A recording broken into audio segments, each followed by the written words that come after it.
Hi there, I'm Frances and welcome to Love Teaching at Home. This is a video all about independent learning and what it looks like, and it's ideal for people working at home, whose children are working at home, so that they know what to look out for, because there are some very stereotypical views about what independent learning looks like, and I just want to share with you the whole picture so that you can help your children, because actually independent learning is what education is mostly about. Essentially, children should be driving themselves to find out the information. It shouldn't come from the teachers, it should come from the children, because when we leave school, when we become 18 and we leave home, we are then responsible ourselves. No one's going to come along with a lovely tick list for us of things to work through. It needs to come from ourselves, and it may not be driven by a subject that you learn in your childhood, but it is that ability to drive yourself that matters. So independent learning is what a lot of parents are aiming for.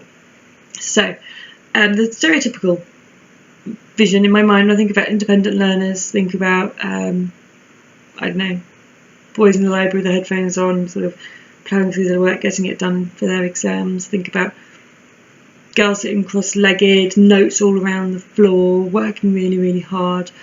It doesn't have to look the same for everybody. Not at all. I'm neither of those two. So however people work independently is their business. But what we find out, how we find out that somebody's independently learning, is by looking at the end result. So the end results are that your child is able to set a goal for themselves, that it's something they're interested in. Now, if you see my video about planning with your child and creating a project, those are both good ways to set a goal. And there's also videos about how to set a goal at the right level to push your child a little bit further and to encourage them to try that little bit harder without swamping them completely. Your child directly learns their goal. Now, it's not lonely learning. They direct themselves towards learning, but it's not lonely. They're not on their own. Just because it's independent doesn't mean they have to be on their own, and it doesn't mean that they're just sort of left to it. Now, some children do work well that way, and in large families, in families where parent time is tight because people have to work, often there's a lot of independent learning, which means alone time working. Yeah, that's fine, because everyone copes with things in different ways. But I want you to understand that independent learning does not mean learning on your own. It means driven by yourself.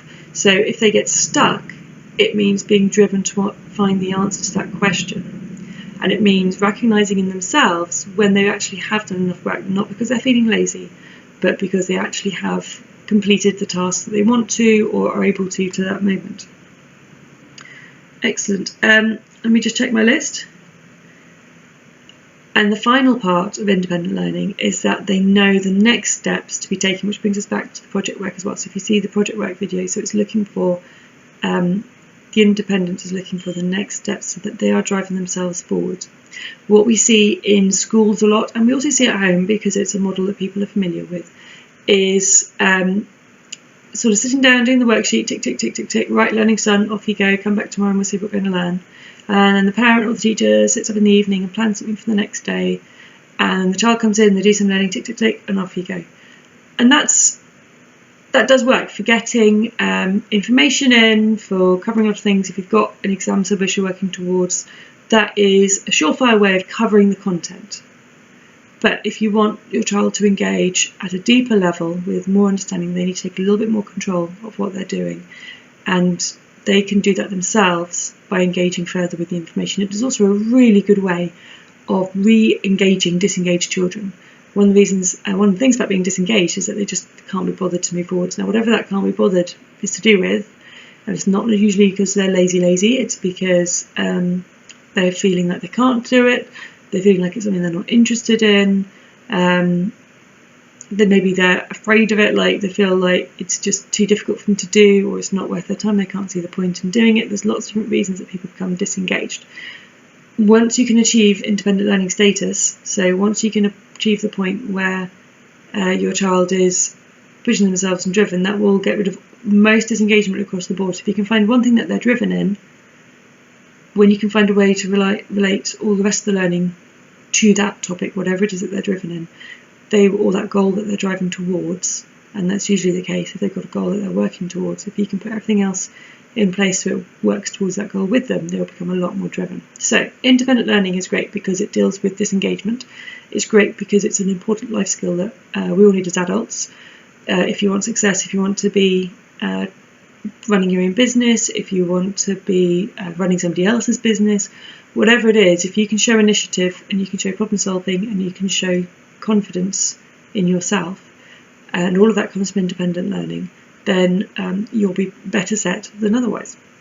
We've said that the child sets themselves a goal, they work directly towards that goal, and they are setting their own work to get there, but it's not lonely, so you might be there alongside them, you might be learning alongside them, you might be finding out new things, but they're choosing the direction in which they want to go themselves. They might be asking you for help, they might be asking for questions, they might say, at this point I don't know where to go, can you give me a pointer? That's fine, as long as they are asking the questions that are driving themselves forwards.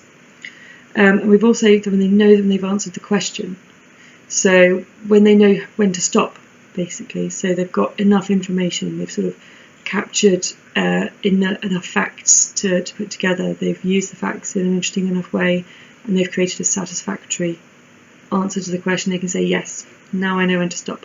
Because that is another key to being a grown-up, is part of procrastination that people do is about perfectionism, and they want everything to be perfect, which means they don't get anything done. And so if you know when to stop and to move on and to try something else new, that is really powerful. And then they choose the next steps themselves and they know where to go. So that's it. Lovely to see you all. I look forward to seeing your other videos. Thanks. Bye.